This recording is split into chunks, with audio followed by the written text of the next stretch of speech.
Namo Sang Hyang Adibudaya, Namo Buddhaya. Perkenalkan, nama saya Noning. Di sini saya akan membuat tugas video dari MK atau mata kuliah Etika Komunikasi. Saya mengambil tema Jalan Mulia berunsur 8 atau bahasa Palinya Arya Atanika Magga. Dalam Dhammacakkappavattana Sutta, Samyutta Nikaya, Sang Buddha mengajarkan 4 kebenaran mulia, Cattari Arya Sacani, yang di dalamnya terdapat jalan yang menuju terhentinya duka. Jalan ini disebut Jalan Mulia berunsur 8 atau Arya Atanika Magga. Di dalam jalan ini mengandung unsur sila, kemoralan, samadhi, konsentrasi, dan panya, kebijaksanaan. Jalan Mulia berunsur 8 ini secara tradisional dibagi dalam 3 bagian atau kelompok yang disebut dengan istilah 3 latihan atau Tisosika, yaitu yang pertama, panya atau kelompok kebijaksanaan terdiri dari pengertian benar, samadhi, dan pikiran benar, sama sankappa, adalah sebagian latihan intelektual atau akal budi, dimaksudkan agar kita hendak memahami terlebih dahulu secara jelas dan realitas mengenai konsep 4 kebenaran mulia, lalu kemudian secara bertahap membagikan langkah-langkah lain dari jalan. Oke, di sini saya akan menjelaskan pengertian atau pemahaman benar atau sama diti adalah pengetahuan yang disertai dengan penembusan terhadap yang pertama 4 kebenaran mulia, yang kedua 3 corak umum atau tilakana, yang ketiga sebab musabab yang saling bergantungan atau paticca samuppada, yang keempat hukum kama.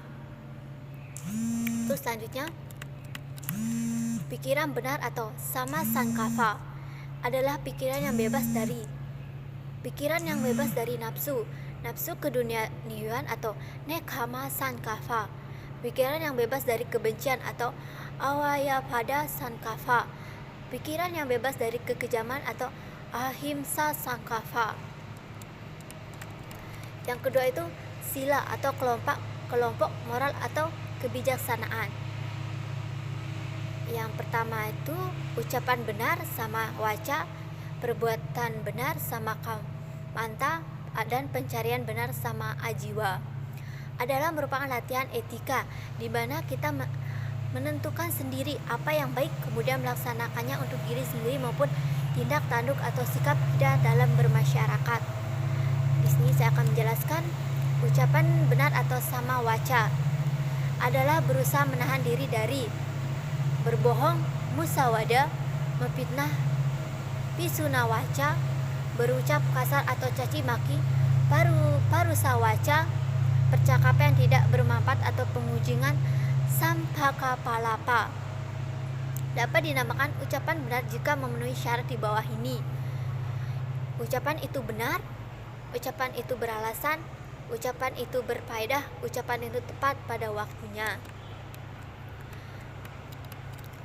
Sang Buddha pernah bersabda, kata-kata yang punyai 4 nilai adalah yang diucapkan baik, bukan pembicaraan jahat, tidak salah dan tidak dicela para bijaksana.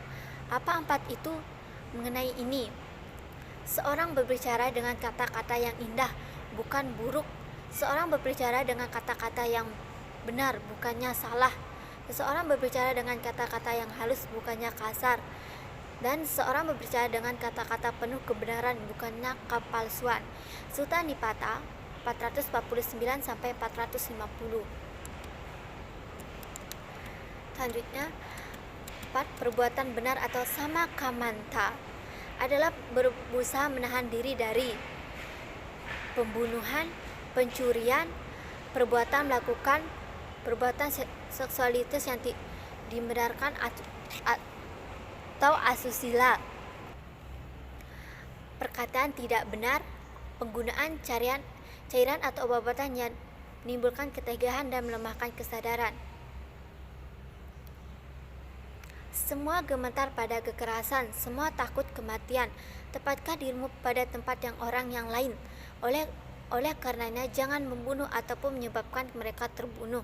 Dhammapada 129 sampai 130. Selanjutnya mata pencarian benar atau sama ajiwa berarti menghindari diri dari bermata pencarian yang menyebabkan kerugian atau penderitaan makhluk lain. Terdapat 5 objek perdagangan yang seharusnya dihindari. Anuggata Nikaya 3 153. yaitu makhluk hidup, senjata, daging atau segala sesuatu yang berasal dari penganiayaan makhluk-makhluk hidup, minum-minuman yang memabukkan atau yang dapat menimbulkan ketagihan, racun. Dan terdapat pula 5 mata pencarian salah yang harus dihindari atau Majjhima Nikaya 117, yaitu penipuan, ketidaksetiaan, penjumaan, kecurangan, memungut bunga yang tinggi atau praktek lintah darat. Yang ketiga, samadhi atau kelompok pemusatan pikiran atau konsentrasi, terdiri dari daya upaya benar atau sama wayama, perhatian benar sama sati, konsentrasi benar sama samadhi. Adalah merupakan latihan kejiwaan menyadari perbuatan batin dari yang bersifat keduniawian ke keadaan batin yang murni. Upaya benar atau sama wayama dapat diwujudkan dalam 4 bentuk tindakan, yaitu berusaha mencegah munculnya kejahatan baru, berusaha menghancurkan kejahatan yang sudah ada, berusaha mengembangkan kebaikan yang belum muncul, berusaha memajukan kebaikan yang telah ada. Selanjutnya, perhatian benar atau sama sati dapat diwujudkan dalam 4 bentuk tindakan, yaitu perhatian penuh terhadap badan jasmani, kayanupasana, perhatian penuh terhadap perasaan, wedanupasana, perhatian penuh terhadap pikiran, citanupasana, perhatian penuh terhadap batin, dhammanupasana. Keempat bentuk tindakan tersebut bisa disebut sebagai vipassana bhavana. Yang selanjutnya, konsentrasi benar atau sama samadhi berarti pemusatan pikiran pada objek yang tepat sehingga batin mencapai suatu keadaan yang lebih tinggi dan lebih dalam. Cara ini disebut dengan samatha bhavana.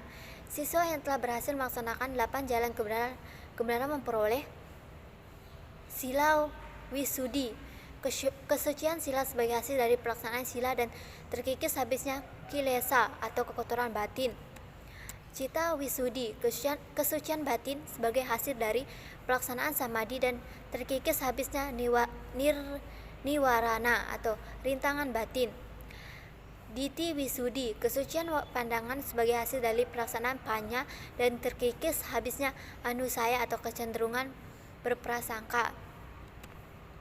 Kekotoran batin atau asawa dapat dibagi dalam tiga golongan besar, yaitu yang pertama, kilesa, kekotoran batin yang kasar dan dapat jelas dilihat atau didengar. Yang kedua, niwarana, kekotoran batin yang agak halus, yang agak sukar diketahui.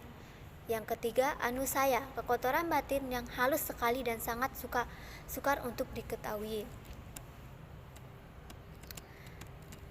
Terus yang selanjutnya, agama Buddha mengenai 2 macam meditasi atau bhavana. Yang pertama, samatha bhavana adalah meditasi untuk mendapatkan ketenangan batin. Dengan melaksanakan samatha bhavana, rintangan-rintangan batin tidak dapat dilenyapkan secara menyeluruh. Jadi kekotoran batin hanya dapat diendapkan seperti batu besar yang menekan rumput hingga tertidur di tanah. Dengan demikian, samatha bhavana hanya dapat mencapai tingkat-tingkat konsentrasi yang disebut jana dan mencapai berbagai kemampuan batin. Ada 5 tingkat jana, yaitu jana pertama, witaka, usaha dalam tingkat permulaan untuk memegang objek. Wicara, pikiran yang berhasil memegang objek dengan kuat. Piti, kegiuran. Suka, kebahagiaan. Ekagata, pemusatan pikiran yang kuat. Yang kedua, jana kedua, yaitu wicara, piti, suka, ekagata. Jana ketiga, yaitu piti, suka, ekagata. Jana keempat, yaitu suka, ekagata. Jana kelima, ekagata dan keseimbangan batin. Sesungguhnya pikiran yang tenang bukanlah tujuan terakhir dari meditasi. Ketenangan pikiran hanyalah salah satu keadaan yang diperlukan untuk membanggakan pandangan terang atau vipassana bhavana. Meditasi samatha bhavana yang sangat dipujikan ialah Brahma Wihara Bhavana yang terdiri dari yang pertama, metta bhavana, usaha dalam tingkat pemulaan untuk memegang objek. Yang kedua, karuna bhavana, meditasi belas asih terhadap semua makhluk yang sedang menderita. Yang ketiga, mudita bhavana, meditasi yang mengandung simpati terhadap kebahagiaan orang lain. Yang keempat, upeka bhavana, Meditasi keseimbangan batin. Selanjutnya, Brahma Wihara Bhavana dapat juga dipakai untuk melemahkan kecenderungan-kecenderungan untuk melakukan perbuatan tidak baik. Terus meditasi yang kedua itu adalah Vipassana Bhavana, adalah meditasi untuk memperoleh pandangan terang tentang hidup, tentang hakikat sesungguhnya dari benda-benda. Dalam melaksanakan Vipassana Bhavana, objeknya adalah nama rupa atau batin materi atau pancakanda. Lihat terang, perhatian benar, sama sati. Ini dilakukan dengan memperhatikan gerak-gerik nama dan rupa terus menerus, sehingga dapat melihat dengan nyata bahwa nama dan rupa itu dicengkram oleh anicca atau tidak kekekalan, duka, derita, dan anatta tanpa aku. Tujuan dari latihan bhavana ialah untuk menyingkirkan nirwana yang dianggap sebagai rintangan untuk memperoleh ketenangan batin maupun pandangan terang tentang hidup dan hakikat sesungguhnya dari benda-benda. Perincian dari niwarana adalah sebagai berikut. Yang pertama, kama canda atau nafsu keinginan. Yang kedua, vyapada atau keinginan jahat, kebencian dan amarah. Yang ketiga, tinamida atau lambat, malas dan kesu. Yang keempat, udaca kukuca atau gelisah dan cemas. Yang kelima, wicikica atau keraguan-raguan.